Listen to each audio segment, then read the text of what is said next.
Good evening, everybody, and welcome back to the home of Friday Night Touring Car Racing, which is only, of course, at SRL TV. Welcome aboard for round 8 of season 8 of the SRL TCR League, and the season is coming to a climax. Just 2 rounds remain after this one. Championships are looking hot and in contention. It is certainly going to get spicy on track. Will we see some of the AMs battling out towards their championship? The Pro-Ams, of course, that we know is super tight. And the Pros, we see some returning faces to potentially upset the apple cart, with one current of the top 2 not making it tonight, which is Arthur Fertile. So it's an opportunity for Logan to build a lead, stretch a lead, make it hard for Arthur, but it's going to be tight. So while we're on the subject of the championships, let's take a look at how they actually look before the qualifying gets underway. And we'll start with the AMs. There we go. So, Paul Hurley is currently leading the way with 288 points, over Scott Malcolm with 230. We've seen Jack Davies on 128 and Andy on 106. Nick Scotney is returning to the track tonight. So can he make an indentation into Paul Hurley's lead? It won't take much, apart from a couple of good results to go your way. Especially when the field is looking at 18 deep so far. The Pro-Ams. This is where it is certainly hotting up. Rams obviously coloured in blue. Tony Walker leading the way with 441 points. Mikolai Pashak is 433. Cooper Akers 423. There's 18 points separating the top 3 there. Craig Walters is sniffing around at 396. Daniel Lewis at 380. JB DJ 341. Kevin at 327. And then Neil Stevenson on 278. And he is 1 point ahead of Deck Crowther on 277 with his teammate Stuart Gibbons, keeping him company there on 244. That's your top 10. The Pros. Logan McKinsey has a 50-point lead over Arthur Fertile, 629. Under 579 respectively. Sven Winter, 430. John Brown, 413. Tom Woodcock, 278. Adam Delmont returning also tonight with 258. Also, Tom Woodcock, should I say, is also returning to track tonight. Zachary Leopold 235, Wayne Douglas 226, Dan Mold 215, and Gabriele Bonaccorsi on 199. That is your top 10 of the Pros. And as always, the teams championship runs concurrently.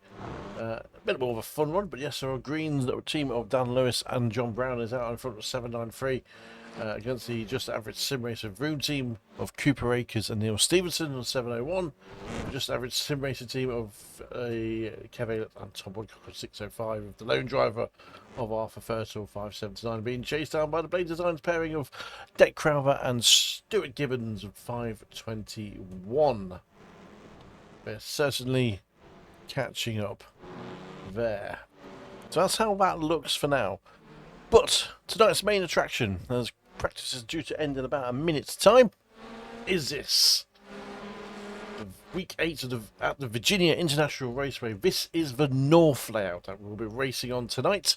So we're going to miss out the Oak Tree section of the corners and a super fast left-hander, which is more bravery towards it. So we're not going to see them tonight, but we are going to see some blind crests, some blind corners, some iffy braking areas, and some side-by-side action and some procedural driving as well. So it's going to be certainly very interesting out there on track to see how it actually works out for everybody. It's only 3.62 kilometers long, so a lap is around a minute and a half here in these TCRs. 21 degrees out in the air temperature, so it's roughly around 30 degrees, probably for qualifying, as that gets going around midday local time. But this Virginia International Raceway, as we'll see when we do the onboards during the qualifying session, is one of those tracks where you don't really see what's coming up, just because it's just, they're blind. A lot of blind corners do pop up on there. Sometimes, especially if you're following in close proximity of the car ahead of you, you are trusting that car to make the corner, because you may not even see the apex by the time they've turned. And a lot of it is down to muscle memory and just, just trusting that you know when to turn and when to make that corner. Otherwise, it will end rather badly. Qualifying, practice is just coming to an end, which means qualifying is literally going to get underway. So let's get the timing towers up. Let's get the track map up for you all. Qualifying mode should be on as well, which it is. Let's get you open as well as a down one to the next gen green. The cars leave the pit lane to start the qualifying session.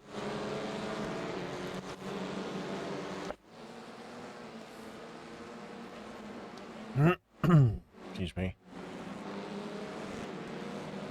Let's get them up there. His favourites tonight. It's going to be a tough one to pick. You'd fancy someone like Adam Delmont. Hasn't raced for a few weeks, but he'll be certainly keen to make an impression up alongside Sven Winter and Logan McKenzie. But I think Logan McKenzie's going to be the man to watch as he races himself, hopefully into a much bigger lead of a championship with no Arthur Fertile track in the Pro-Ams. Tough to call. You've seen players like Stuart Gibbons doing some great times. So Dan Lewis has been up there. Cooper Akers on his hunt for the Pro-Am Championship. Everyone with some really good times so far. So as usual during qualifying, we will jump on board with a couple of the drivers, or one from each class, and to see how they get on track and to follow their lap and just see the different lines that are taken from the cockpit view as the qualifying session gets underway. For the Yams, we're going to jump on board Nick Scotty on his return to racing tonight. For the Pro-Ams, tough to call really, but we'll probably jump on board with either Stuart Gibbons maybe. We'll see. It's a tough one because everyone's driving such good races at the moment on there, so we'll see how they go. So as the first laps are going to be started, the clock is now ticking with this 15-minute qualifying session. And just to remind you, as we're waiting for Nick Scotty to come around, that the format of tonight is a 15-minute open qualifying session, so everyone on track at the same time, followed by a first race of 20 minutes. Then the second race is 25 minutes with a reverse top 10. That's our format for the night. Certainly exciting. So we go. Now we're going to jump on board with Nick Scotty as he prepares to start his flying lap. We, of course, haven't changed our FOV. There we go. Just to make it easy for everyone. On board with Nick Scotty. Oh, the camera just flipped off him by accident. There we go. Down into the first corner as we go into Horseshoe. Tough braking zone. Down to second gear typically through here. It's one of those ones that you want to just be very cautious, very careful.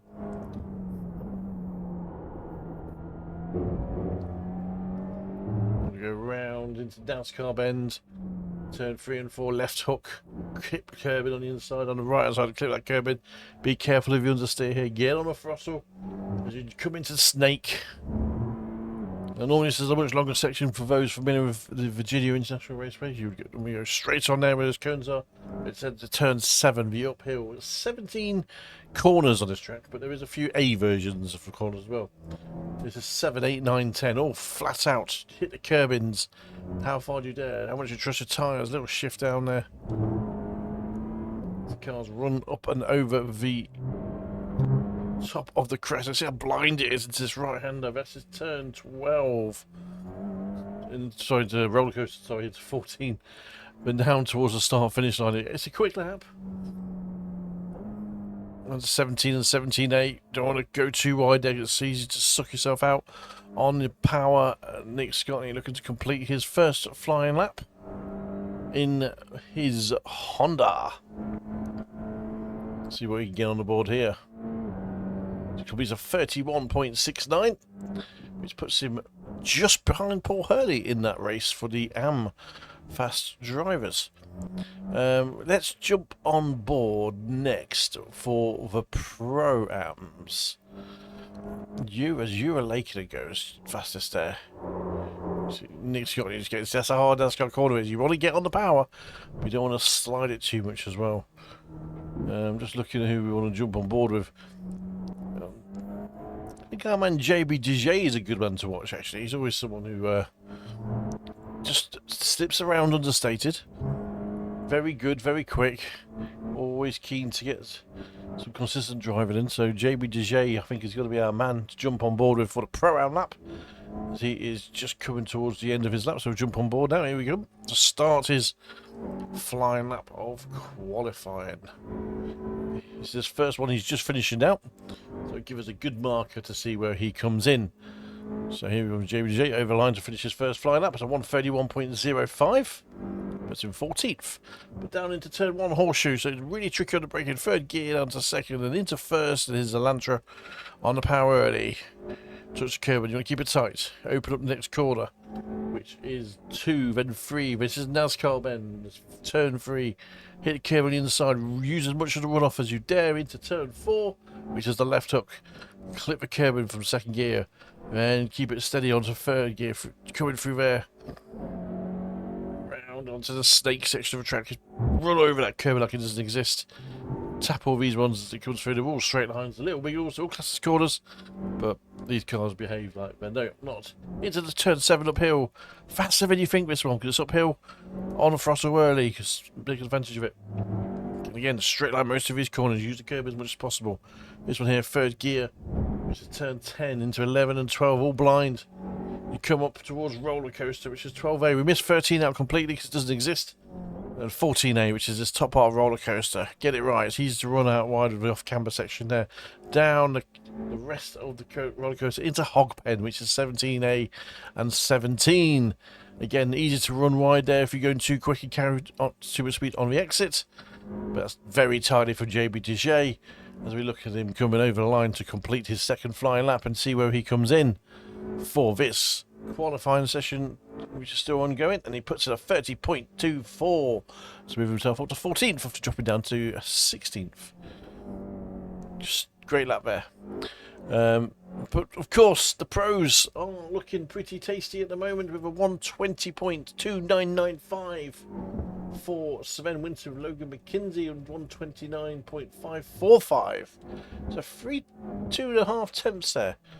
Who do we jump on board? Who do we want? Who's got some pace? Tom Woodcocking has returned doing nice there, 29.76, and Delmont 29.9. We've got Dan Mould and John Brown, over 2 pros out of a 6 in 8th and 9th currently. So we're going to jump on board with Logan. We'll do this lap and a half of him over the line. Actually, we're going to jump on board John Brown, actually. As Logan decides to come to his end. John Brown has got to start his lap. He is in the Honda too. There's currently a 1, 2, 3, 4, 5 of Hondas at the front there. So any of the cars don't seem to be working as well as the Elantra and Honda as John Brown starts his flying lap. I don't think he's going full into this one. No, I don't think he is. He's letting us down. Okay, Logan McKenzie's on one now. Let's get. He's in 4th gear. So that's does nobody want to start a lap and put one in? John Brown, Dan Mould. Someone disappeared in front of Dan Mould there. And Dan Mould wasn't going to start this race due to injury, but I think he got sucked into it and realised, I'm missing out here. Just see him just clipping there, NASCAR corner, using as much of the exit as possible, just the grass and the exit there, clip the curve on the inside, down to 1st gear. Which haven't seen too many people doing. Obviously the Velocity is a slightly different beast to some of the others as he's following Logan through the through the stake. And into turn 7, the uphill section, he's got the SRL Audi in front of him of Daniel Lewis. 3rd gear, 2nd gear, a lot of slide, that'll be off track. I imagine that would probably be his lap coming to an end. Yep. As he takes to the exit. None of the pros want to put on a show for us tonight, do they? So who's looking pretty hard there? I think we'll jump to Adam Delmont. He's about to finish start lap, so hopefully Delmont can provide us with something entertaining. All the pros seem to jump onto are bailing out or going off track. comes Delmont. We've got about 10 minutes remaining. Here comes Delmont into horseshoe. Turn 1. Down to first. Up to second. Keeping nice and tight through the exits there. Opening up number for turn 2 and into turn 3. Now Scar gets a little bit loose on the back end there. Managed to keep it nicely under control. Turn 3, navigate to turn 4, left hook. Across the curb, really nicely done there. Second gear. Opening up this one beautifully. Flat out like it doesn't exist, like JB did earlier on. Nice tidy start to the lap for Delmont. As the cars roar down to turn 7. The uphill, third gear, second gear. See people taking that in third gear today, so maybe not as confident or using a slightly different way of just getting around that corner. You have blindnesses, so you're up through 9, 10, 11 and 12 section here. Easy to run wide, that will probably be an off track for Delmont. He comes down to roller coaster. He might go away with just. That's definitely an off track, so he bails out as well. Well, fortunately, none of the pros are deciding to put a good lap in for us. So we'll go to the outside views and see what happens with just 5 minutes remaining of qualifying for 10 minutes earlier on, which is obviously wrong. But we have currently Sven Winter on 296, sorry. Completely wrong. I want to take on a fresh pair of boots, I think.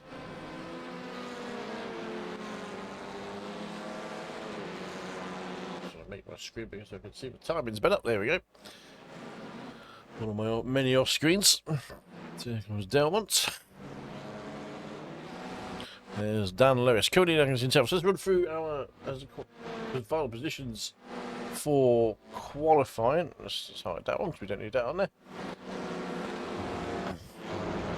There we go.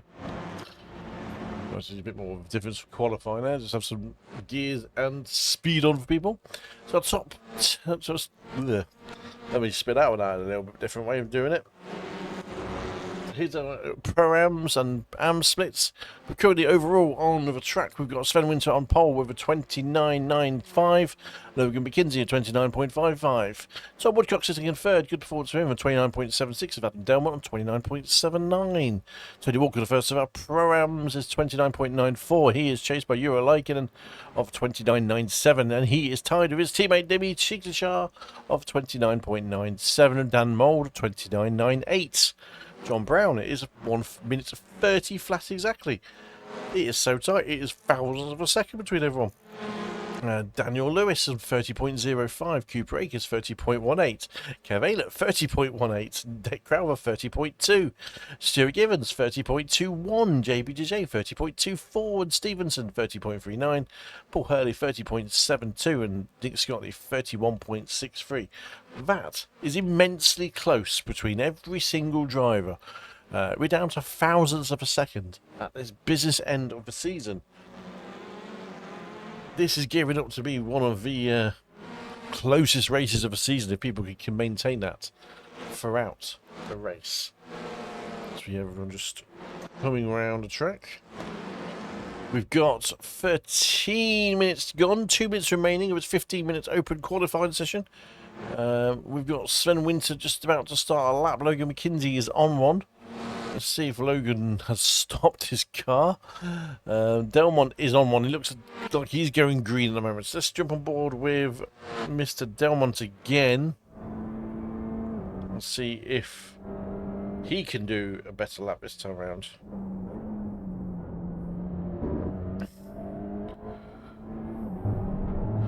He's got Tony Walker in front of him, who's also shown some really good pace and not far behind Delmont. Delmont only needs to find a couple of attempts. All of a sudden, he's right back in the mix for that pole position at the beginning.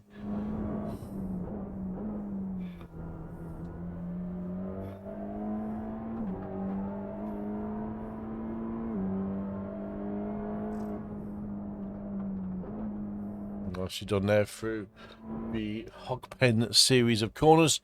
It looks like a good tidy lap from Adam. Let's see what he can get over the line as he comes across in a few seconds. Just outside the draft of Tony Walker, which he probably could really be doing with. Over the line for 29.72. he goes quicker. But Tom Woodcock into third place for the pros.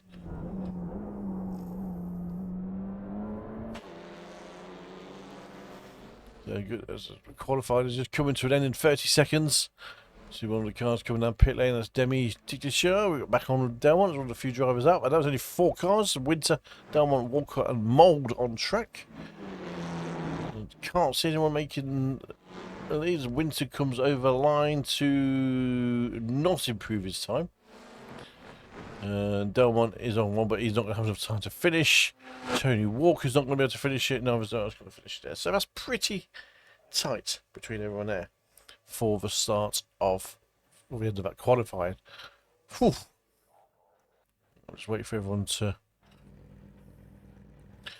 get a lovely view of our Porsche safety car, and everyone's gridding up. Which gives us a great time to get our grid up and show you what's going on. Let's get rid of you, get the grid. There we go. Right then, here is your grid. Sven Winters is the pole man of 29.296. Second place, Logan McKinsey on 248 behind him. Adam Delmont's 0.42 behind McKinsey. Sorry, behind Sven on the overall leader, but it is 0.2 behind McKinsey. Fourth place, Tom Woodcock, his return to racing tonight. 0.465 off the base, which is very good for him. Excuse me. Fifth place, Tony Walker on 0.64 behind, and he is hotly pursued by Euro Lakenham on 668 behind. His teammate Demi TCR is on 0.673. Dan Mould will be keeping the entertainment hot in the middle, with a pro starting behind some pro-ams. Always enough to keep it interesting. Scroll you all down. John Brown, another pro, in 9th place. He's with his teammate Dan Lewis there on row 5. They are very close themselves, as 0.05 of a second separate those two. Cooper Akers and Kev Ayler of a just average sim racing stable of drivers. Again, just 0.08 between those two. On 11th and 12th. Dick Crowther and Stuart Gibbons of the Blade Designs team. We're going 2x2x2 here for teams. They are again separated by just 1/100th of a second. It is very close between everybody. JBJ and Neil Stevenson are there, 9.41 behind the leader for JBJ. Neil Stevenson was just 1.09 behind. And then we've got our 2 17th and 18th of Paul Purdy and Nick Scotney, 1.4, and 2 seconds off the leader's time, respectively. Right then. Let's get everything up and running for everybody as I flip the wrong page open, because that's what we do here. We'll just get everything set up for everybody. Yeah, I'll track map up, because that is always a blast to have. Battle box, we are ready to go. As always, we've got our roof cameras set up for everybody here, so we can easily jump between. That's the pace car. So we just wait for everyone else to be gridding up here as we roll through the cars on the grid, all the way through back to the pace car. Just wait for everyone else to grid. 2 minutes of grid up time, which gives everyone time just to go and refresh themselves, get themselves sorted, and get ready for the race.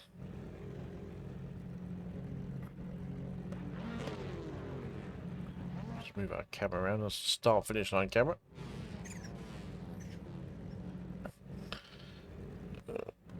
So each week we seem to have to upgrade some functionality of cameras. This week is no exception, because we're actually using our joystick now to control the onboard camera. Isn't that fancy? Just waiting for the grid to come up. So Winter's now on grid. Logan McKinsey yet to grid up. It's the last car to grid, so as Logan comes on, expect the lights to start going red. There we go. The revs are increasing. Get ready for everyone to go in 3, 2, 1. Green means go, go, go. And they are going. We're watching more of Delmont here as they race down into turn 1. There's the 2 racing forces from Hydro Race down into turn 1. They all go, which is the horseshoe. Looks pretty clean so far. No argy-bargy. Very good. Clean start from him. We got a car to the right there. That is Paul Hurley, I think. Looks quite possibly was. See Kev Aylett's working his way up the field there into 9th place, making up 3 places from his start. Very exciting start there. Yes, that was Paul Hurley who decided to go off-road. No, so it was Tom Woodcock. I beg your pardon, we've lost Adam Delmont already as well. So we've got some carnage going on there. Very loose wide there from Euro Laken, as the field is very congested in the middle of his first lap. As they race down to the uphill turn 7. Good braking point there to outbreak. So once we see Deck Craver going up inside of his teammates, Stuart Gibbons there. No team orders at play there, gentlemen. Side by side through this uphill section. 9, 10, 11 and 12. This is brave to overtake there when you don't know where you see the apex, especially Charles side by side. They're 2x2 at the top into roller coaster. That is Cooper Akers on your left and Daniel Lewis on your right, followed by Stuart Gibbons and Deck Crowther. And there's JB Dejay as they come down to the hog pen for the first time at 17 and 17A. So far, so good.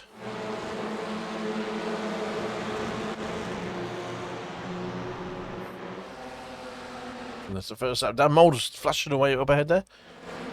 Not sure what he'll be flashing out, but this is, as always, the promos always seem to give the most tightly congested action of everybody, as the 2 blade designs drivers giving each other a nice little bit of running there. Oh, someone going off. Tom Woodcock has taken out his teammate.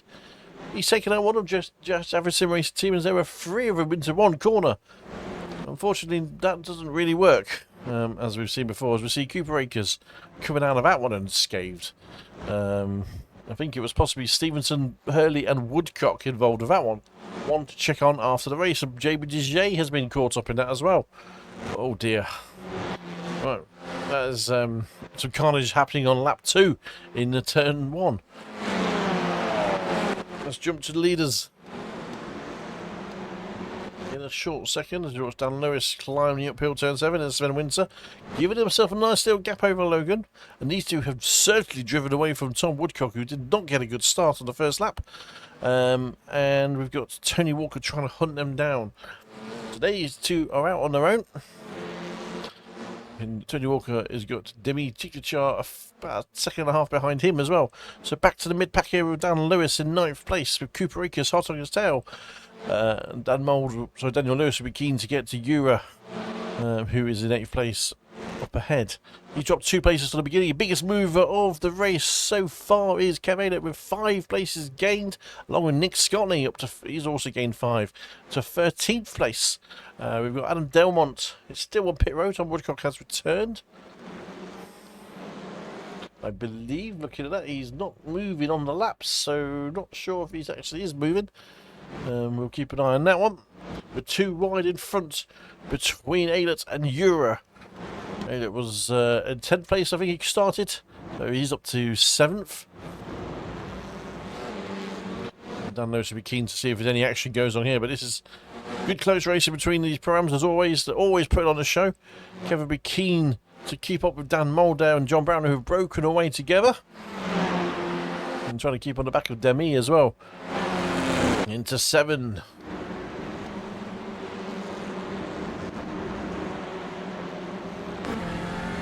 Jump on board with Dan Lewis from the roll bar camera. Oh, this is Ura.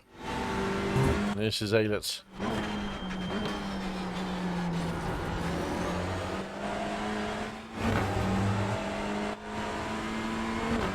So we come down to the hog pen.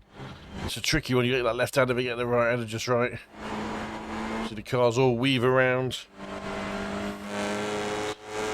And on to the VTEC of the Honda for everybody to wonderfully engage with. That's Daniel Lewis looking back at Cooper Akers. As we head down into turn 1, the horseshoe.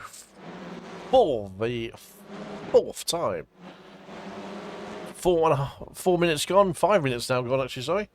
And the race is just settling down. The lead is at the front there of 0.75 seconds between Sven and Logan.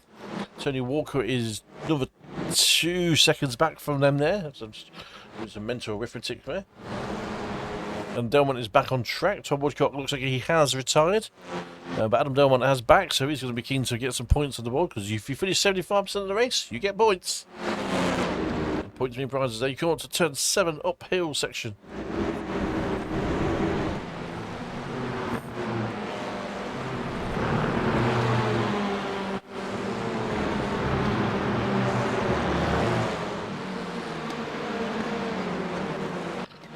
Fast flowing track in it. It's a hard one to overtake on. You've really got to force the mistake from drivers. How much do people dare? How much do people want to resist?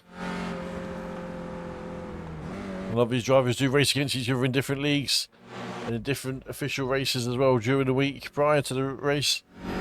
So they know each other's styles inside out. It's just a case of, can they capitalise on their weak points? Can they trash talk the other drivers into oblivion? I'm sure they can. As we watch Dan Lewis currently setting the TCR officials alight from his Division 3 status, and is certainly mixing it up with the best of the rest in that top division. As we see Stuart Gibbons going slow on the left there. I think he might have had a slowdown, quite possibly. You and Kev are still going at it. As we jump on board with those two. Is tight. Dan Mould is also hunting down John Brown. Hasn't made any inroads to that time, but it is I have got past Demi Tigachar, who I think made a mistake. Yeah, about a minute ago. So that actually didn't really show us anything, unfortunately. Yeah, on board with Europe. He dropped behind Dan Lewis. So he made a mistake behind Kev, and Kev was like probably a bit of breathing room there for himself. But he's now going to be pursued by Dick Crowther and Cooper Akers, who are running in 10th and 11th. As the cars run down towards the hog pit of 17 and 17A. You can lose a lot of time here if you get it wrong. Also run very, very wide. There's a bit of breathing room between cars here, which is always nice to see. We've got that 5-way battle for 7th place with Aylett, Lewis, Larkin, Crowther and Akers, all on the same stretch of road as they come down to turn 1 on lap 6 of this 20-minute race, of which 8 minutes has gone. Let's show our leaders on there for you. So the current pro leader is Sven Winter, pro-am is Tony Walker, and am leader is Nick Scotney. Nick Scotney, on his return to racing tonight for the AM division, is taking the lead. Looking very good.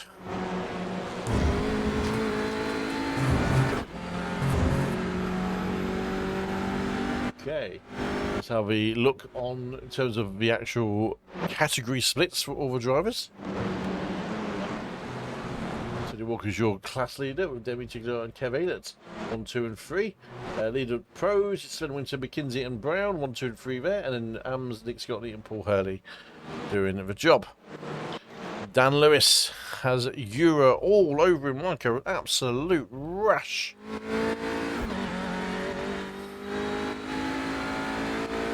I don't know if Dan's not driving with his mirrors, because he'll be wanting to keep touch with Aylett's just one place ahead of him there and not let that gap get away. But Aldi Power looking pretty useful against the Elantra there as they come down the start-finish line to complete lap 6.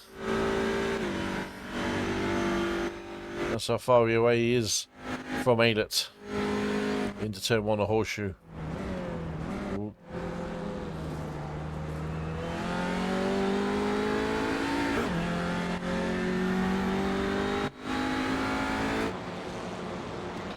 Well, this is what they deem to be the most exciting part of the track. Absolutely. Unfortunately, Sven and Logan are about a second away from each other, so we're not really going to get too much of them just hot lapping around. McKinsey's pushing hard and picking up on a couple of off tracks here and there, but nothing too crazy. Currently leading your off-track derby is Neil Stevenson with 5. Tom Woodcock, for all of his adventures, only picked up 2x from those contacts at the beginning there, so not too bad really from everybody as the cars work their way up the start. So the S's section towards the top of the hill. We're still watching Lewis Lakeland battle. This is 8th and 9th on track, and 4th and 5th in class. Kevin just doing his laps, keeping up with Demi, and actually closing the gap to Demi. Looking at the last few laps. Looks how closer than ever. As they come down Hogpit, 17 and 17A. Now it looks like Larkin got a really good run there out of the last corner of 17A, and it's going to take it down into turn 1. Can he make it stick? Down the outside, into turn 1, he went wide. Just a big on the brakes there, Larkin, but good effort, sir. Really good effort. It's going to make him think here, though, isn't it? Oh, steady gaining a little bit on Aylett now, but also Aylett is gaining on signature. So, field is condensing together. I wonder if tyres become an issue, overheating and pushing hard. Does that become a problem? But they're still just about in touch with the pros further ahead. So this is a battle to watch. This is for the podium.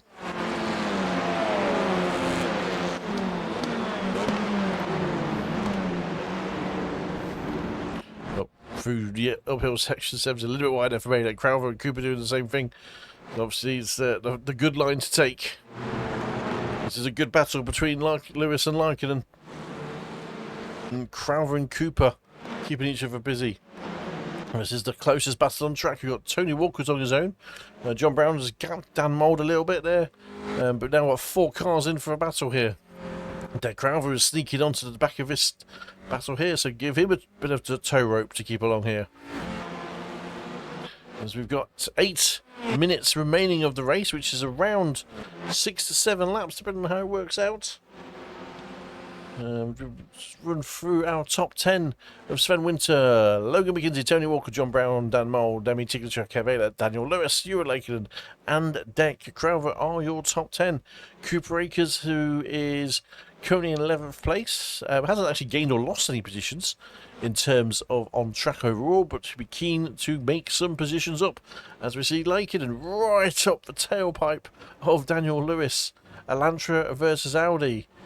We've got a Honda sandwich either front there with Aylett and Crowther of this 4-way battle. Tiglacher just gapping himself on the last lap there. A little bit of breathing room to give himself. Is about 3 times quicker. Liking and looking up the inside of Lewis as the camera's not facing the right way there. Thank you very much, director, for getting that in the wrong place. But it's pressure. Pressure. Is Daniel Lewis fallible to the pressure? They come into roller coaster. This wonderful twisty downhill left-right section, and a double right-hander after this kink left. So easy to get it wrong. A little bit of a slide there on the first part. I think Lewis might have a bit of a run here on Aylett, because Aylett's dropped back against Tiglacher here. Crowther's there. So we've got Aylett, Lewis, Larkinen, Crowther and Akers all within a second and a half of each other over the line to start lap 10. Larkin up to the back end of Lewis, little tap, and Aylett's gone really wide as well. So Lewis took advantage of a deep braking section from Aylett there to take advantage of that and move up that 1 place into 7th and drop Kev back a place.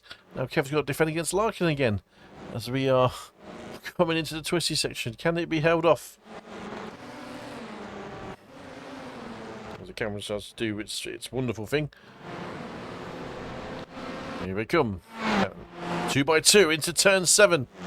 Larkin and Aylett, who's going to come out the winner. Good overtake from Larkin, very strong and rigid overtaking there. Not going to let anything lie. Now Crowther's going to sneak himself in. Can he take advantage of Kev going backwards? It will be sniffing blood here. As Lewis and Larkin take advantage of a poor lap from Aylett. Can Aylett get himself back on track, or would he get sucked back into a battle he doesn't need to be part of, which is with Crowther and Akers? But these are all guys who are fighting for a championship. These are all the guys you see, apart from Larkin and Tignichar, who are latecomers to the league. This is championship fighting material here between them all. Tony Walker is currently way out ahead as the lead pro-am. Probably a good, as my maths calculation here, around 10 seconds clear of second place now. As we see Crowther and Aylett into turn 1 horseshoe, getting close to Larkin again. Now, can these guys all reel each other in and catch up with Tignichar, who is further ahead? Border Larkin.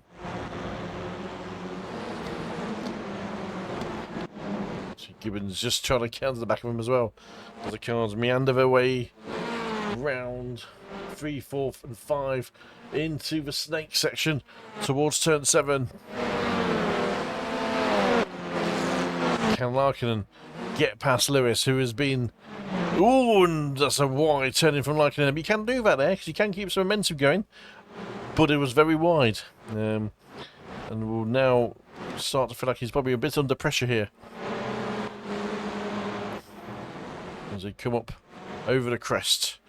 Larkin all over Lewis. Aylett looking to defend from Crowther into the roller coaster.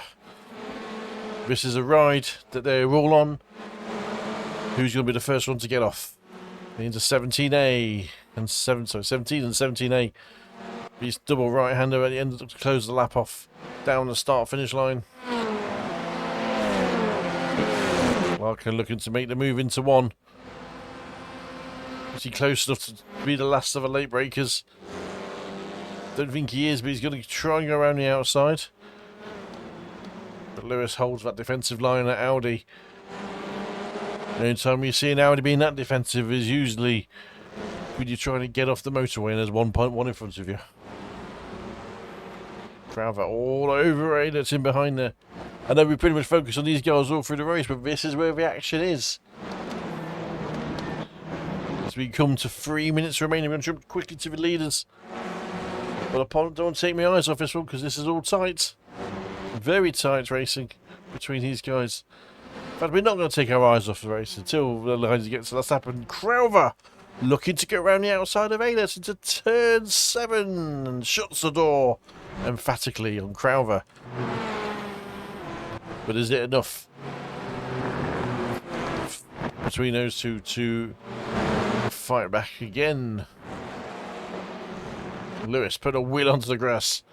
He is driving that car hard to maintain that position. There's a little bit of a gap, maybe a little offline from Lewis into the roller coaster complex. Is it enough momentum to take it away from Lankinen? But Lankinen has got a good run here. As long as he doesn't take an event, a poor 17A, this could be an opportunity to take the overtake into turn 1, the horseshoe. Will Lewis go defensive?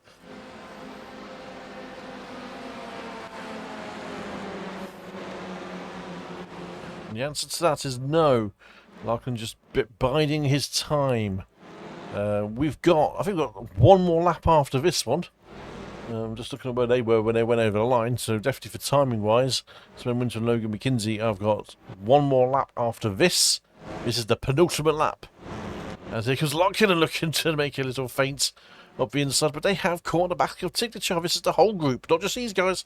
This posse of TCR drivers and the Pro-Ams are now hunting down Tignichar as we are getting very close to the end of this race.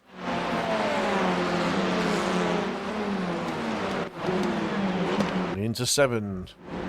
Everyone navigates the uphill section quite nicely. No gaps. Gibbons is still there and still closing down his gap. We get a train 7 cars long. This is exactly what you want to see in touring cars.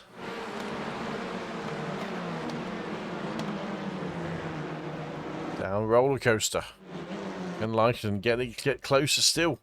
And I think Daniel Lewis is now getting a draft from Tignichar, so this is going to help him down the start-finish line to get that extra bit of grunt. And that Audi is grunty, as long as you are in the right place. As the cars come over the line to start the final lap, the white flag is being waved by Barney. Here we go.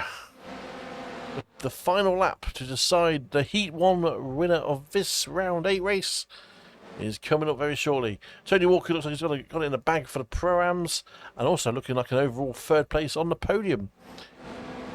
We've lost Crowther. Crowther just dropped back behind deck. So behind Cooper there, sorry. Which has given Kev a nice bit of breathing room there. So he hasn't got him all over his mirrors. Back on board with this Hydro Force team. Hydro Race Racing Forces team sandwich of the SRL Green team. Working as a tandem together as we're going to jump over to the leaders now. Early seconds as they are very close to finishing the race. Always good to jump on board with the leaders, and Sven Winter is currently just 0.65 ahead of Logan McKenzie. As they come over the line, and Sven Winter takes the lead and the win for race 1 with Logan McKenzie come home in second. Tony Walker, here he comes, takes third place. John Brown got a little bit closer there to take his third place of the pros, and Dan Mould comes home 5th on track with Demi Chiglachar leading home with this trio of Pro-Ams, with Dan Lewis coming home 7th, Ewan Lakeland in 8th, Kevin is in 9th with Cooper Akers in 10th, Deck Crowther in 11th. Stu Gibbons brings it home in 12th with Nick Scotney. Here he comes, all on his own unfortunately, coming home in 13th, but wins the race with Paul Hurley, and JB DJ is coming. There he is. We've got Paul Hurley.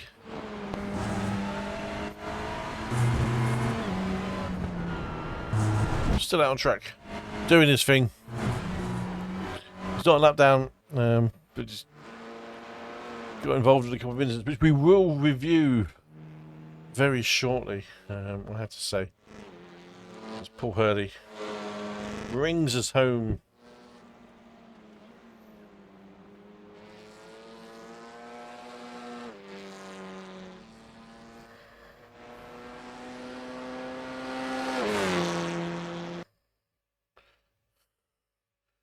All right.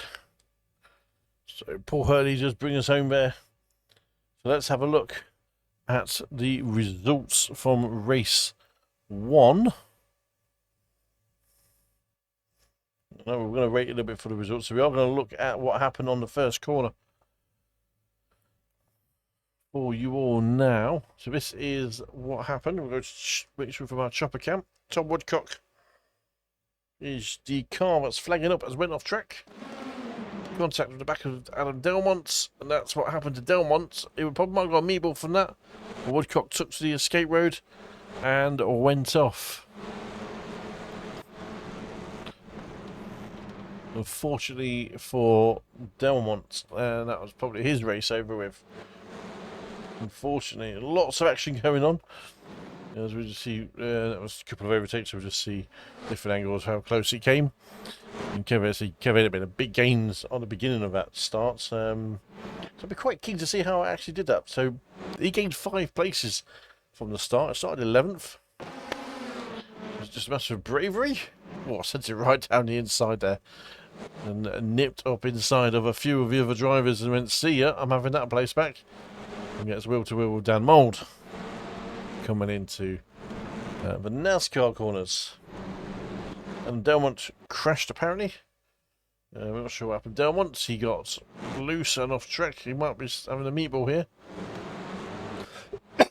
Not crash. Yeah, he pulls off. Yep, just pulls out the ray and goes, I think that's me done. Ran back to pits. Tom Woodcock, this is coming down into lap 2, race 1. Big Eagle on the brakes. Oh, yep. Oh, and he sends Paul Hurley into JB DJ, into Neil Stevenson, who pushes JB DJ around. I don't think there was much realistically what JB DJ or Neil Stevenson could do about that, or even Paul Hurley. Oh, yeah, that's just a little bit of rigor on the brakes and a little bit of rustiness there for Mr. Woodcock, I imagine. Kinsey went off track. What happened to McKinsey? Just an off track on the last corner, that's fine. Paul Hurley and Adam Delmont had a moment.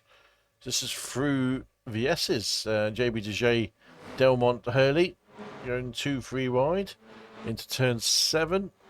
Oh yeah, that's yeah, not the finest bit of driving there from a pro with an AM in front of him, unfortunately. That would be a big incident for Paul Hurley. There wasn't too many other incidents really on this one. There really wasn't. I'm looking through the passes. Daniel Lewis passes Euro Laken for turn 8. Let's just have a look at that one. This is the 2 wide that we saw in turn 1. We saw John Brown and Dan Mould pass Demi Tiglichar for that position. Now what happened to Demi to go wide? Yeah, just went a little bit wide on turn 7. And they both took advantage of that one. It says what happens if you get a little bit late. Saw it a few times on the Hydro Force team in that race. There's their front door open in turn 7.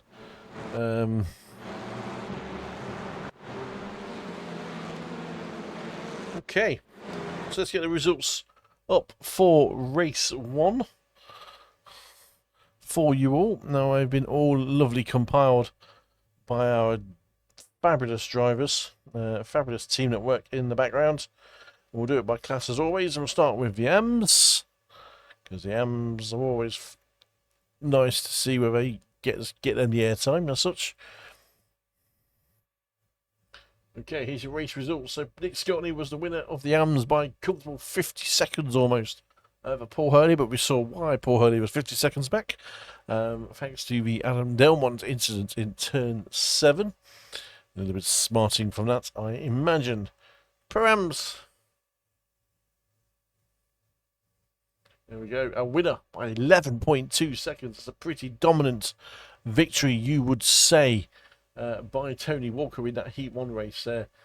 Comfortably ahead of Demi Tiglichar, who ended up in a very closely fought battle with Daniel Lewis and Euro Laken, his teammate, and Kev Aylett, and Cooper Akers, and Dick Crowther, and Stuart Gibbons. They were all within 5 seconds of each other over the line, which sounds like a lot, but they were all on the same stretch of track over the line. So really good performance there. Another good show from the Pro-Ams. JB finished on the lead lap and that's 35.9 seconds behind. Neil Stevenson unfortunately did not finish the race. He did finish on track, but he was involved in contact through no fault of his own. Again, Mr. Unlucky, if it means you start calling him Mr. Stevenson. The pros. Here's our Heat 1 results. Solo Sven Winter, I would say a comfortable win. Look at the timing, it didn't look that comfortable, but he pretty much held the lead all the way through from start to finish by 0.69. Certainly helped by the Tom Woodcock incident at the beginning with him and Delmont. John Brown finished third for the podium now, 8.7 seconds behind, with Dan Mould 5 seconds further back.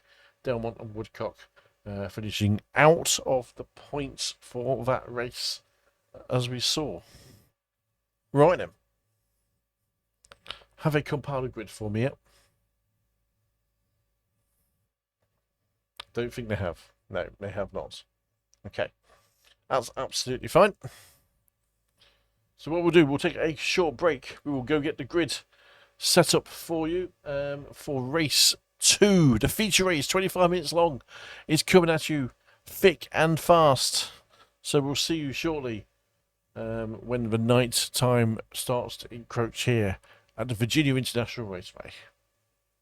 Welcome back to race 2 of the night, the feature race, the 25-minute showdown here on SRL TV of this round 8 event from the Virginia International Raceway of what was an exciting first race. It was a top 10 reverse, which means we saw Cooper Akers on the pole. But let's have a look at that grid as the runners and riders actually get themselves gridded up and sorted out. Here we go. Here's your grid for race 2. Cooper Akers and Kev Aylett occupying the front row of the grid. Championship contenders, one at the sharp end and one at the slightly on the harder position there, which would be Kev. Euro Laken in third, with Dan Lewis in fourth. Tony Tiglichar in fifth. Dan Mould, the first of the pros, in sixth. John Brown, also the pro, in seventh. For Tony Walker in eighth, our pro-hour winner from the first race. Logan McKinsey and Sven Winter are 9th and 10th. Obviously, they were 1st and 2nd in the last race, so they start 9th and 10th. Dick Crowell just missed out on that on that pole, but he is joined again by his teammate Stuart Gibbons on 11th and 12th. Nick Scotney is 13th, JB DeJay in 14th, Paul Hurley 15th, Neil Stevenson in 16th, and Adam Delmont will be starting 17th. Tom Woodcock, I've been told, will not be taking the start of this race. He has to deal with something else. So that's how we look for race 2, the grid, as everything else just gets set up for everybody. I think that's everything for everybody. Looks like it to me. Cooper Akers is our poleman.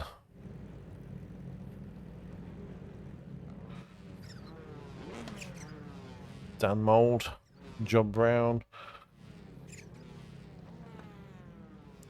Let's see what happens at the sharp end of the grid.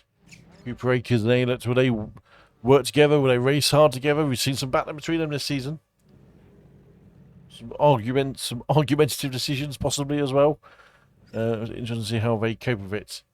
So everyone is on the grid. Here we go. The revs come up to peak. We are going to go green. Go 3, 2, 1. Go in green. Go, go, go, go, go. And we are go for green at the start of race 2.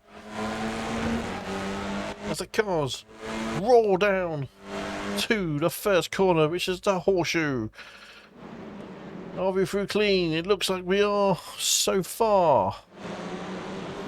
We are all good through the horseshoe. Good first lap. Cooper Akers and Aylett still retain their 1st and 2nd place, with Daniel Lewis also in 3rd. He moved up a place. Against you, we've got a slide, a bit of braking, nothing too fancy. As Logan McKinsey going 3 wide with John Brown and Tony Walker. Into the sunset, these cars race 25 minutes ahead. Everyone is through the opening session. Sven Winter and John Brown going side by side through the hook into Snake.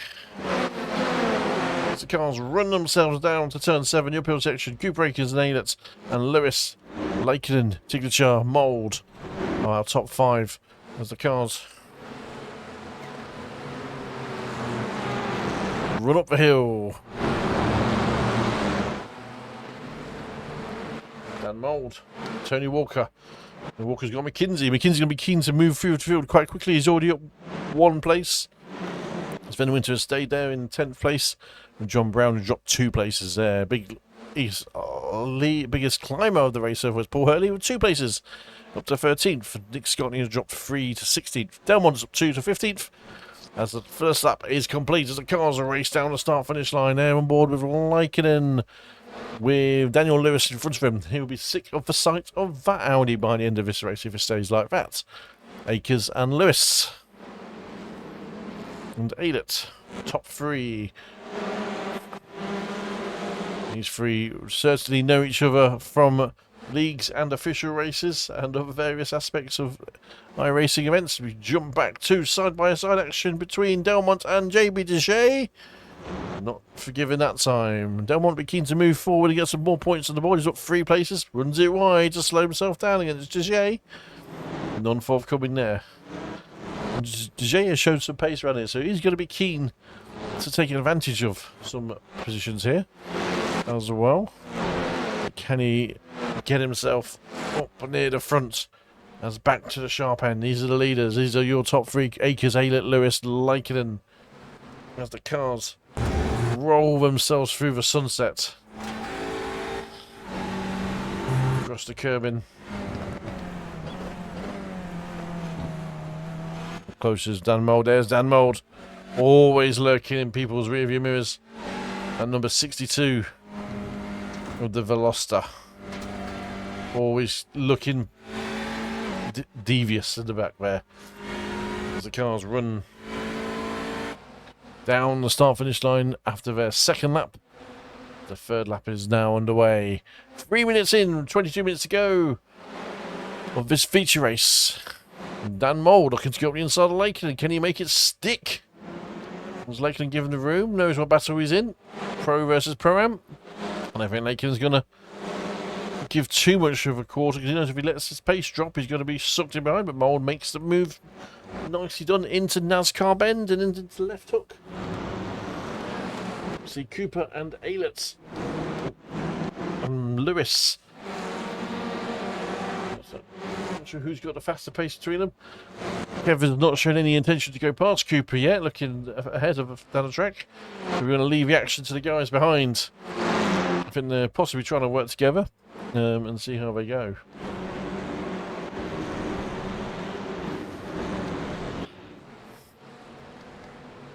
The cars roll up the middle section of this V.I.R circuit. Seldomly used North Circuit, but it's a good combination. It's great to watch the cars with a change of directions. We've come to know and love from the TCRs. They are very good at that change of direction at speed. As we come down to the hog pit for the third time. And we've got Mould reeling in Mr. Lewis. Lewis is not able to get close to Aylett and Akers so far. So these two guys, I think, are managing their pace, managing their tyres for this 25-minute race.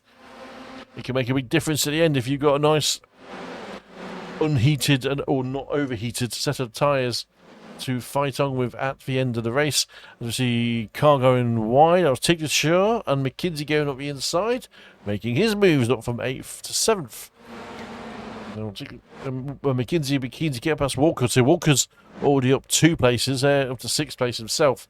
As we see a very wide Lakin in there, that's going to compromise his next few corners with a bit of dirt on those tyres.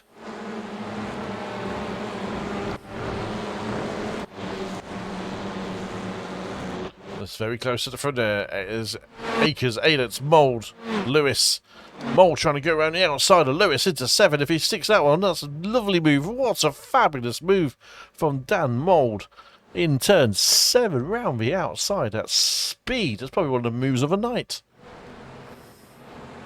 Fabulous bit of driving. Duncan Mould on the hunt for an outright win here in race 2. Can he bring these two in? Will these two play the defensive game, or will they not?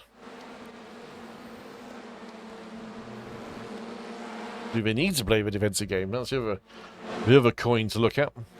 Now, with that bit of pressure from Mould versus Lewis, it's going to bring Laikinen back into the mix here with Lewis as we jump on board. Are we going to see an overtake into 1? No, we're not. I don't think it's going to be set up in that way. Mould with Aylett and Akers in front. Again, I think it's like Aylett's driving a little bit within himself here with Akers in front. One drives one runs the team, and one is in a sharp end of a championship battle. So interesting to see how they come out. Cooper goes really wide now without allowing Kev to go over the inside. No, he didn't take it. Now we are seeing some strategy here. This makes things a little more interesting for everybody as we on board with Mould. Looking back at Lewis. Now will Mould slip one up the inside of 7. Kev taking the defensive line. And sneaks it back inside of Mould and goes, no thank you. Lewis looking to get back inside of Mould as well. That's not going to say the word Mould too often, because definitely not best before his used by date. But we have heard he's got a little bit of an injury he carries, so if he doesn't sit that way as Mould looking to go past Aylett and little nibble. Oh, Kev just shuts that door and goes, no thank you. You may be a pro, but you're not having it. I have what job I'm doing here, and I'm going to stick to that job. 2 wide here with McKinsey and Laikinen. He manages to make it stick almost. Sven Winters followed McKinsey through really, really well, actually, the last couple of laps. But now Sven, they're both up 4 places into 5th and 6th. Tony Walker side by side there. He's got past Laikinen. So Signature and Laikinen have made that work in their favour. Side by side into 1. 2 by 2. Any contact coming up soon? Hopefully not. It's McKinsey and Winter. Certainly on the charge through the pack. Mould is still tucked up behind Aylett and Akers, but this is where the battle is right now. The cars come through the left hook NASCAR bend section onto the snake towards uphill. You can see Aylett taking the defensive line there with Mould just in the distance. There's lots of action going on all the way through the track. McKinsey and Mould are right there. To race up into the sunlight. Over the crests. Gets really tricky to pick these apexes when the sun is this low.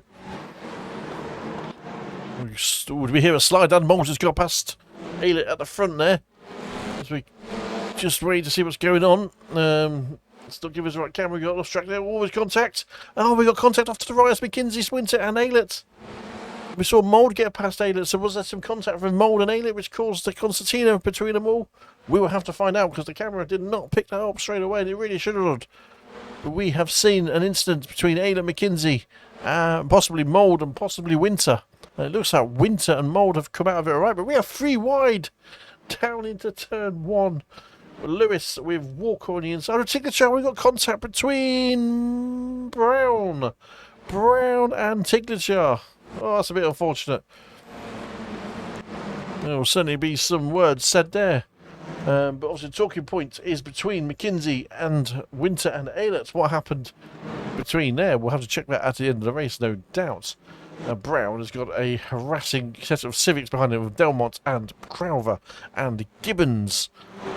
And Delmont looking very forceful to get past Crowther as they come up to turn 7. They're 2 wide. Gibbons is looking to take advantage of it as well. Can Lunkin it, so Tiglichat making amends here and make some pace up. He's inside Gibbons on the right hand turn 7 uphill.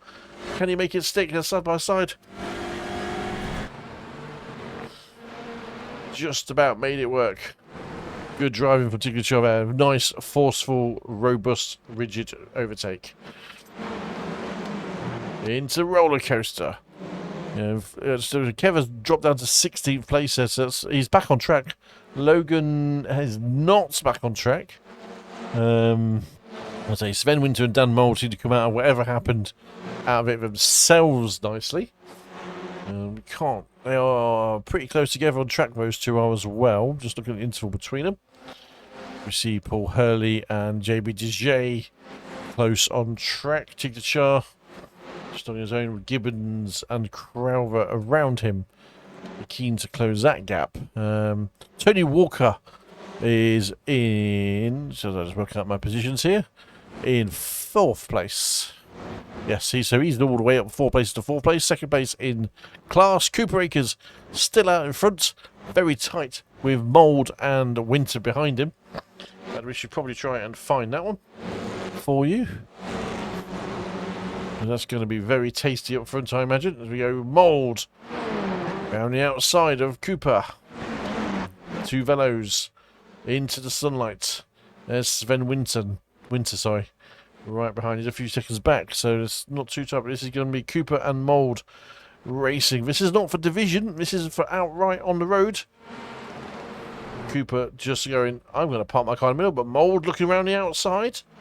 Looking very nicely robust as they come round.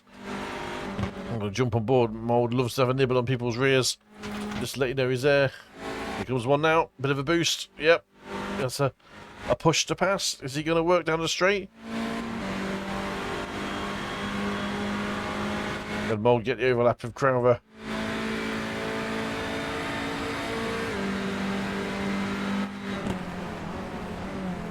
It's going to work in turn 1 in a horseshoe. Mould going right round the outside, but Crowther holding the inside line. Is he going to be pulled off? And side by side, Mould has got the sniffle. A little bit of a move across into Cooper. I don't think Cooper would be too satisfied with that bit of driving from Dan Mould, I have to say. So that's for the lead on track, but Cooper retains his lead of class, which is also lead for championship honours in this feature race. He'd be very keen to get maximum points from this race as they race down towards turn 7. Sven Winter will be very keen to get on the end of this battle. Here he comes, really quickly up on the back of Cooper. Can Sven reel Dan Mould in? Sven will be looking very quickly to get past him. We know Sven is aggressive, will take a contact or two, and sends it inside the roller coaster. Cooper's having none of that, but that has allowed Tony Walker to close up furthermore on the back of his battle, and now we have a freeway battle with Cooper. One way around. Cooper, Walker, and Lewis as the camera flips between the three of them. But also Larkinen, who has been glued to the back of Lewis for 2 races now, is going to be very keen to get out of this. And we're back on board of Cooper with Tony Walker catching into turn 1. Can Walker make it work in his favour as we watched back in the battle of Signature, Gibbons and Crowther? 2 Blade Designs teammates running very close to each other. There's Adam Delmont just in front of him, who hasn't really gained much on the other drivers. He's got past the guys in front, but not really got anything out of it. We're going to jump back towards the front here. Tony Walker did get past Cooper Akers for that pass. Did it very nicely for P3, so that's also the lead for Tony Walker. Into turn 7, here comes Dan Mould, being chased by Sven Winter.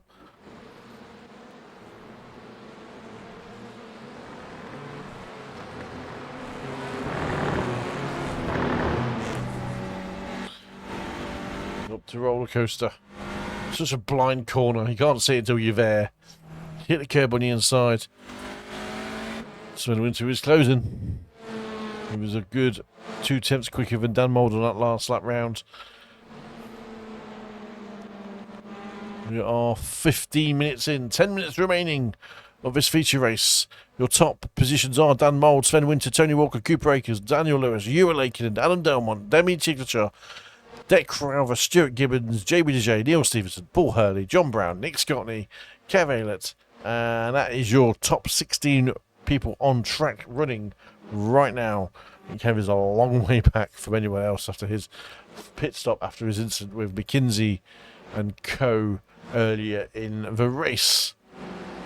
John Brown is being hunted by Sven Winter. We're going to stay with this, just see if we get anything going on there. Cooper is slowly dropping back into the battle with Dan Lewis and Uri Laikinen. So Cooper knows that he needs to maximise these points. Hopefully we can stay on board with that soon, because just see him there in the background, a three-way pro-am battle. Tony Walker gapping them while trying to keep up with Sven and Dan. It's a good show so far. Cooper will be disappointed to have lost that lead and the thing, but you can see he was working with Kev, I think, in the first half of the race before the incident happened, so we're not really sure how that happened, but we'll definitely look back at it. Dan Mould comes around roller coaster. Looked a little bit cautious at the top of that crest. We've got 16 minutes to go. Let's jump to what he thinks is the more exciting. There we go. It's Cooper Akers, the most exciting driver on track right now. He's down 3 places where he started, but he won't be. He'll be disappointed a bit, but I don't think he'll be too bothered in terms of the overall thing, because he's actually maintaining a good increase in points. But unfortunately, with his rival Tony Walker, as Laikinen, does he finally make the move on Lewis? He does, into turn 1, the horseshoe. Now it's Lewis's turn to read the rear bumper of that Elantra. Daniel Lewis just didn't really offer much of a resistance there. As Cooper gets a little wiggle on his back end going into NASCAR bend and into turn 4 left hook. You will be very happy to clear Dan Lewis. But can he catch Cooper Akers now and look for that second place one? As the cars run themselves down. Turn 7, the uphill sections, the cars wander up the track.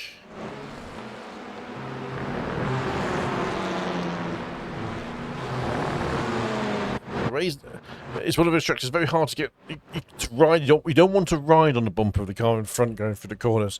So you do naturally give yourself a bit of a breather and a bit of a break between them. So when you're on the straight, that you want to be bumper to bumper with everyone. But through the corners, you're asking for trouble, because contact happens. But also, people do brake in different places. These cars brake in different places naturally. Like, for example, if you're in the Honda, you can brake really late. If you're Audi, you're generally on the brakes a bit smoother. We see Dan Mould and Sven Winter are now literally so close up at the front here. We need to jump back onto these boys. I didn't realise how close they've got. Dan Mould must have made a mistake, I imagine. But Sven Winter is right up the tailpipe of that Veloster. Easy your pros. Sven Winter's up 8 places. Delmont's up 10. But this is your battle for the outright lead and the pro lead.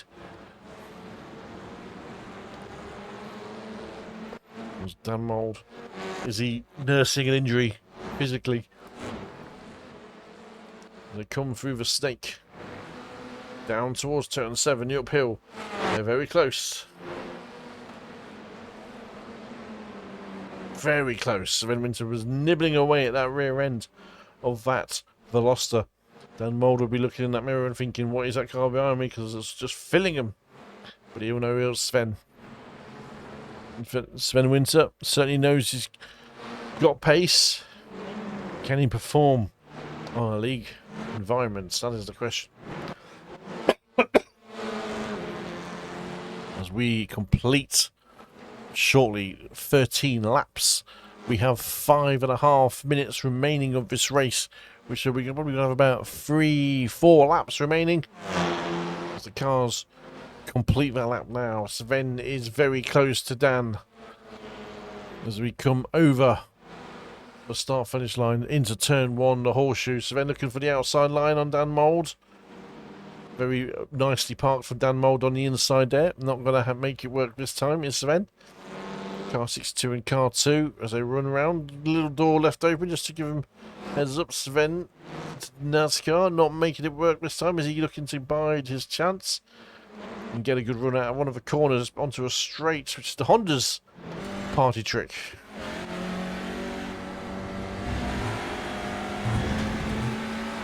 I'm on board. Down NASCAR straight, sorry, down the snake section into turn 7, the uphill one. We got contact! Contact! And that is a crunch. Absolute crunch from Sven Winter into Dan Mould. Sven has also gone off as well. Is he waiting for Dan to come on? But that was a severe contact into the rear of Dan Mould. That was a significant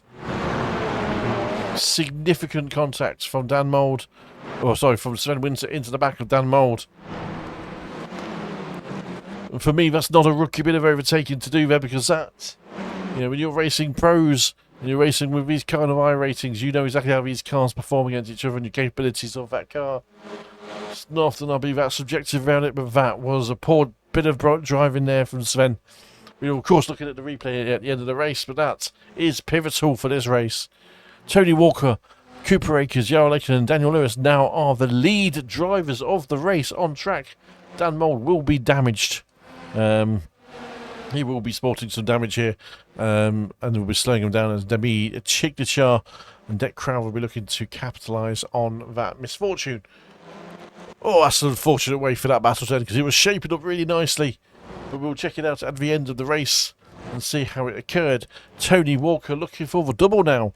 Cooper Akers up to second on track. These are all points, to be fair. It doesn't matter if someone crashes. No matter where you finish, you get more points. It's not individual for the class, the points. It is overall points that you gain. So Cooper Akers will take some freebies here and some solace that he may have lost some positions at the beginning, but he's back in second place, 1 place down from where he started. Tony Walker will be licking his lips at the opportunity to get an overall win and a class win. Cooper Akers has got his hands busy with Uraliken and Daniel Lewis, and Adam Delmont is there. They will be all sniffing around. There is just 2.5 minutes remaining of this race as the action is going to heat up immensely now. Probably 3 laps as the lights come on the cars. Nighttime sunset is here. We've got Lewis and Delmont sniffing around, but can Ura make a move on Cooper? We haven't got long to find out. I would make it 2 laps to go by my calculations, roughly. It's going to be tight. Cooper looking for a defensive line into 1 into horseshoe. Now Delmont being in the mix, kicks up the inside of Lewis and sends it really well there. So that's Delmont in the mix and taking some points off Lewis. And this is not what these parameters will want to see, is Delmont coming through. But can Delmont sniff an outright win? And Lewis comes back against Delmont and makes it work. What a performance there from Dan Lewis. And still on the inside, but Delmont will probably get the run now on the right-hander. And unfortunately, it's just run out of corners for Lewis in the background. It's the cars running their way through Snake. Yeah, this is the penultimate lap. I'm calling it now. We're going to have one more lap after this. Dan Mould has slipped behind Crowther and Tiglichat, so that will be damage related, unfortunately, for those three. Lewis has just dropped off the back of the battle in front with Walker, Akers, and Lakenin. Walker has just kind of ran away with it now. He's 3 seconds clear of the Akers battle. So we're watching Mould and Crowther. Fortunately, I think Mould is going to drop back on that one, as that car is definitely gone past its best before date. Here we go, Cooper looking to the defensive line against Jura. Here we go. You look around the outside. Delmont going one way. How's it going to work out? Here we go. Delmont's in the mix. Up against Likinen. This is now an upstream battle that people did not want to be going and expecting this late in the race, as Delmont and Likinen go very side by side through NASCAR bend into 3, into left hook, into 4. Cooper taking the defensive line. The sun burns its way through the trees there into Snake. This wonderful left-right section all the way through this little valley. Turn 7 coming up. The uphill one. Delmont is right there. This is the last race of the race, and Delmont's got on the inside. Oh, that is absolutely not what you want to be happening, and Cooper will be seething. Delmont taking the aggressive overtake on the inside. These are all for points on track.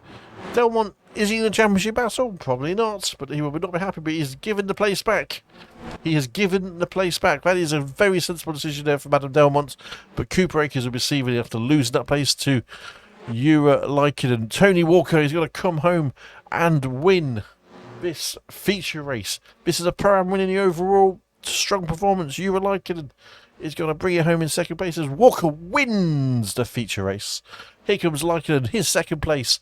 Great performance from him to take the second place on track and in Pro-Am. Cooper Akers third, and third on the track as well. And Daniel Lewis brings home fourth. Demi Tiglichat is also bringing it back in 5th. Crowther 6th, Mould in 7th. Stuart Gibbons is 8th. JB Dejay, better result for him in 9th. Neil Stevenson, strong finish for him in 10th. And Paul Hurley and John Brown in 11th and 12th. Nick Scottney just coming over the line now in 13th place. We've still got one car out on track, a long way behind everyone else because of earlier incidents at the beginning.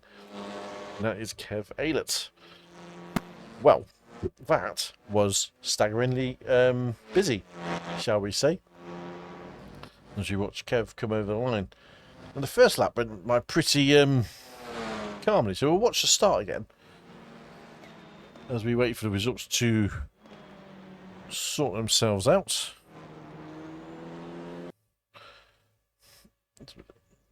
For us to go with that, the end of the last, 6-10 minutes of that race, absolute bonkers.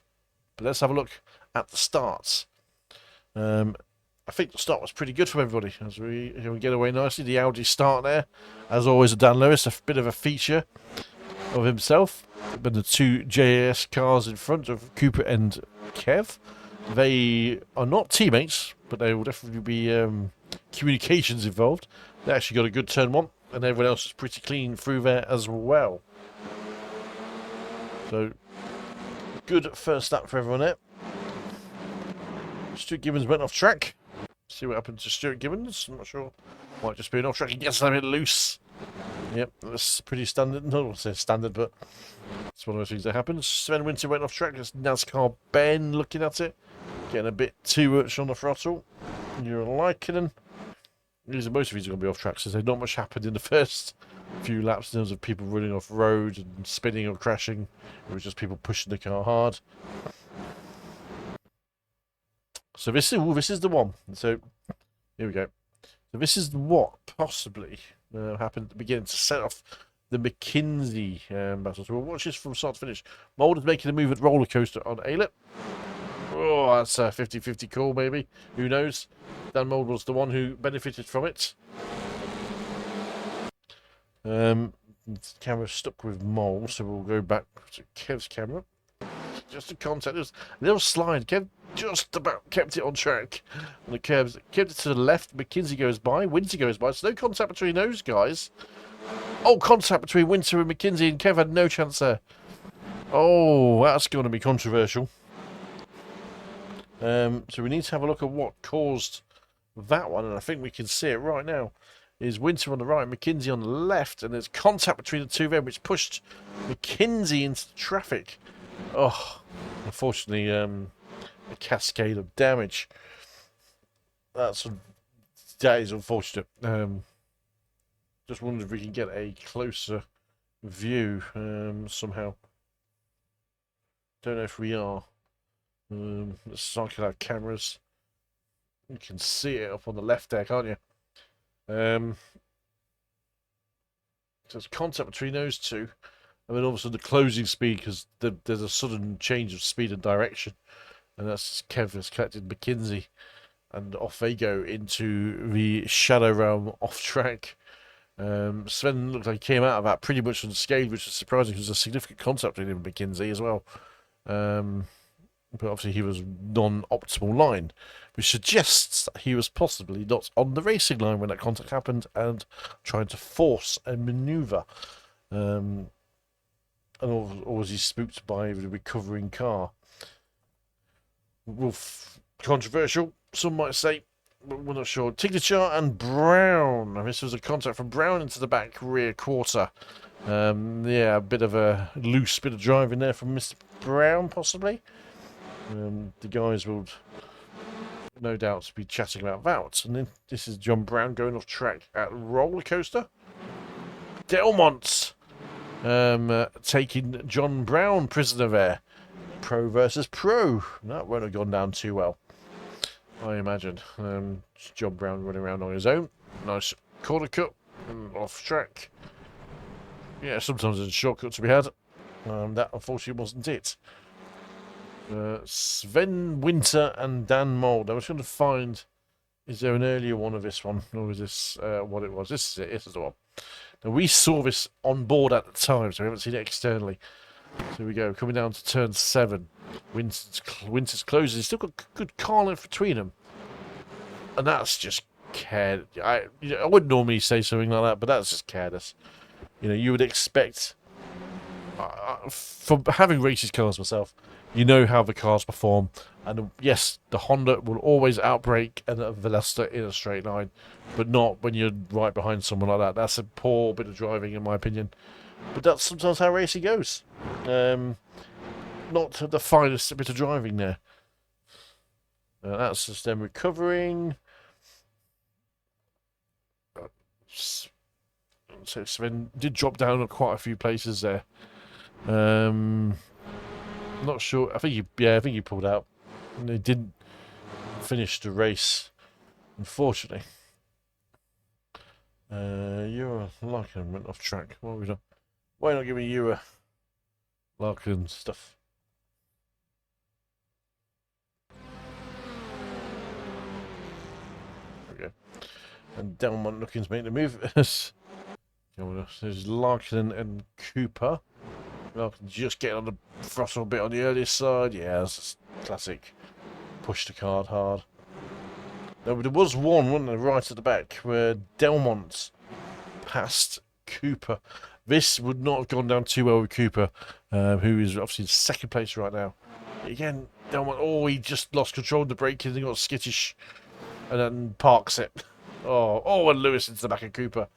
Yeah, Delmont, bit of lack of car control there. Again, another mistake from a pro in the braking zone. You would expect better, but Delmont does the right thing here and actually pulls out the way and gives the places back. That's fair, good sportsmanship driving from Mr. Delmont there. 10 out of 10 for that one. Really good stuff to see. I'm just if there's any passes that we need to be aware of. Didn't really see too much in terms of passes going on. But fine performance all round. That was a very late pit lane entrance from Delmont. It's not going to go down too well. That's that one. So, that is Just gonna find. Let's find another car to slow-mo on. While we talk about the race, the results have been handed to me for the end of the feature. Let's have a look at how they have fared. We're starting with our AMS. So much verification and all of that. So here's the AMS results for the race. Paul Hurley and Nick Scottney changed from flip over from the previous race. Finished 14th on track and 17th on track. Sorry, 15th on track for Nick Scottney. So 14th and 15th. With Paul Hurley the winner of the AMS in the second race by 12 seconds. Nice job there, Mr. Hurley. In the Pro-Ams, again, that was such a hotly contested battle. Tony Walker completes the double and the outright win in the feature race. Stunning performance there. With Ewan Larkin and Cooper Akers in second, third, Dan Lewis fourth, Debbie Ticketshaw in fifth, Dick Crowther sixth, Stuart Gibbons in seventh, Jamie DJ eighth, Neil Stevenson in ninth, and just about on the lead lap, Kevin on in 10th, fighting his way back to obscurity. Tough race there for Kev at the end after doing so well on Cooper at the beginning of the race, but that's sometimes how it crumbles. But big kudos there to Tony Walker. Double win tonight, and also that overall win. Can't fault that. Now the pros. Some might say a bit of a scrappy race on the pros tonight. A lot of incidents from pretty much every pro driver has been involved in an incident at some point in this race. But Dan Mould was a comprehensive winner of the feature race there by almost 10 seconds over John Brown, who ended up being a lap ahead of Adam Delmont, who ended up, well, he went in and bailed out to the pits after that into Cooper Akers. So the Winter finished down in fourth, did not do 75% of the race, I believe. He might have just done, sneaked it in. We'll check on the points on that one. And Logan McKenzie retired after his incident with Aidit and Winter. Whew. That was intense. Really intense. And my team was sending me the points already. What we'll do quickly, we'll just look at the overall results. Quickly just run down them. You can just see there in the top 10, only one pro, which is Dan Mould. He was actually leading the race at one point overall. After that incident with Sven Winter, which I'm sure will go to the steward's room and admin room for a decision on that for the next race. But Tony Walker, Ewan Larkin, Cooper Akers, Dan Lewis, Demi Ticketshaw, Dick Crowther, showing the rest of the field that the Pro-Ams are as quick as the pros and safer than the pros. Certainly the motto there. Right, let's have a look at the points. We just going to get them queued up. We'll look at the Pro-Am points first of all. Here we go. Here we go. Paul Hurley, 351 points. So extending the lead there. We see Nick Scottney climbing to 106, tied with Andy Littner on 106. Top three, as long as if he turns up in races, will be his as well. If he gets a few more points into the bag. Hopefully we'll see a few more of those names that race have already come back and race some more in the final 2 rounds. Pro-Ams. Should be very keen to see this one. Tony Walker is 565 points. Stretches the lead from Cooper to 51 points. But as we've seen, one incident is all it takes to fall back one. And that's exactly what's happened to Kev Aylett, who's down in 7th place to 393. That one incident in the second race just takes all your points away from you. So stay near the front like Cooper Akers is, like Dan Lewis has been doing. Craig Walters really wasn't here tonight. But being near the top does make a big difference on your points. JBTJ making a good climb now into 408 points of the Mikolai Pashek, who dropped 4 places. He didn't race tonight, and he has now had 3 races that not been here. So he's used his 2 drop weeks, and that 0 week will probably hurt his chances of fighting for the championship. Dick Crowther climbs mission to 8th. He jumps over Neil Stevenson in 9th. Neil Stevenson again misfortune at the beginning of that race. And Stuart Gibbons rounds out the top 10. The pros. Logan had a great opportunity to extend his lead and does. But our Fertile was not here tonight. But the lead stands at 96 points with Arthur using a drop week this week. So Logan 737, Arthur 643, Sven, pending any further incidents there, is at 523 with John Brown 495. Dan Mould, 4 places, big climb to 303, taking advantage of Adam Delmont's misfortune in race 1, and even race 2 as well, actually.